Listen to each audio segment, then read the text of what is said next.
Okay, standard enthalpies of formation.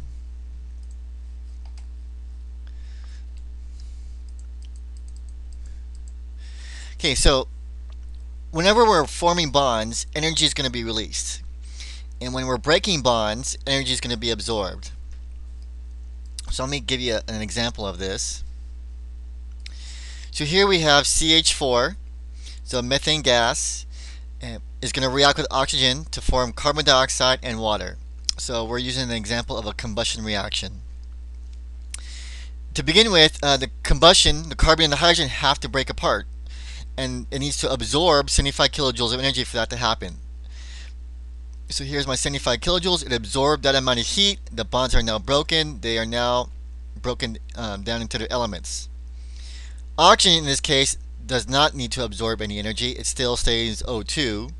So since the coefficient is 2 here, we got two O2s here. Well, when the bonds are now forming, it's actually going to release energy. So here we have the carbon that's going to bond with the oxygen, and that's going to give off 394 kilojoules of energy. And then when we have the water, the oxygen with the hydrogen form, it's actually going to give off negative 572 kilojoules of energy. So as bonds are breaking, energy is absorbed, and as bonds are forming, energy is released. So with that definition, we can come to what we call a definition of standard enthalpies of formation. So what this means is it means a change of energy enthalpy that accompanies the formation of 1 mole, this is important, of a compound from its elements with all substances in their standard states. Standard states means that this is all happening at 1 atm, 25 degrees Celsius, and 1 molarity. So we're defining very specific conditions on how much heat is being released or absorbed. Well, in this case, formation, as they're forming, is how much energy is being released. So standard enthalpies of formation. We have a new symbol called delta HF, and this is a little circles called knot. This knot symbol means standard states. So whenever you see a little knot symbol, that means that whatever is happening, it's happening at standard states. And the F means the enthalpy change that has to do with forming bonds. So enthalpies of formation. Elements have a value of 0 because you cannot. There's no such thing as breaking or forming bonds with just single elements. In your textbook, here you have a table, but it's also in the back of any chemistry textbook. You'll have basically a chart of very common substances, and they're going to list it as enthalpies of formation. So when they're forming bonds, they don't list breaking bonds. That list would be too big. It makes it easier just to talk about the delta H of bonds when they're forming. So here delta H ammonia gives off negative 46 kilojoules per mole. NO2 gas actually absorbs.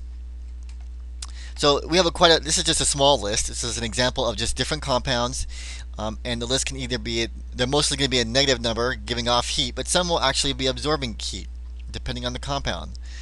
And these are all at standard states. So 1 mole, 1 molarity, 1 mole at 25 degrees Celsius. This is how much heat is being absorbed or given off. So with that simple rule for enthalpies of formations, we can actually determine if a reaction will be giving off heat or absorbing heat by just looking at each part of it. And the rule of thumb is the sum of the delta H of the products minus the sum of the delta H of the reactants will give you what the delta H of that compound, that reaction will be. So let's do a simple example. So what is the delta HF for the following reaction? So CH4 plus O2 produces carbon dioxide and water. Well, we're going to have to look up each of these elements and compounds in the table that's in the back of your textbook, and you're going to look for the delta H. Okay, looking in the back of my textbook, I'm going to have to find each compound. And CH4, I find out, I'm just make a note here, I find that it's negative 75 kilojoules per negative 75 kilojoules per mole. Oxygen is a single element, so that's going to be 0, because all elements will have a delta H of 0. Carbon dioxide, looking at back at a textbook for CO2 gas, it's going to be negative 393.5 kilojoules per mole. And then I have water, and I have make sure you find the one with the correct state. There's water, gaseous water, and there's liquid water, and I find that it's going to be negative 286. Okay, so I just simply put these on here for what I found in the back of your textbooks, and it's usually in the appendix in the back.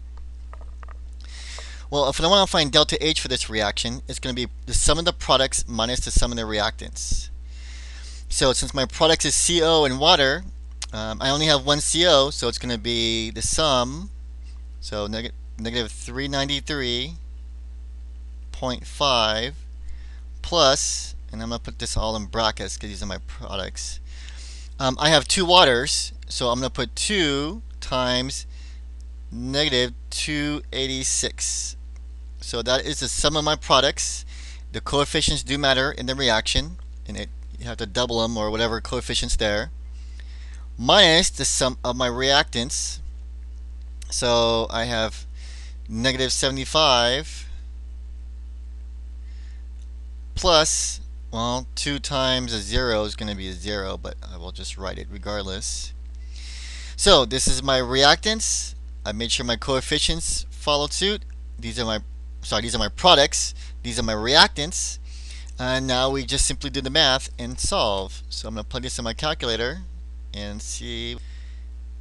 Okay, so in my calculator I got, so therefore my delta H for this reaction is going to equal negative 890.5, and this is going to be kilojoules per mole.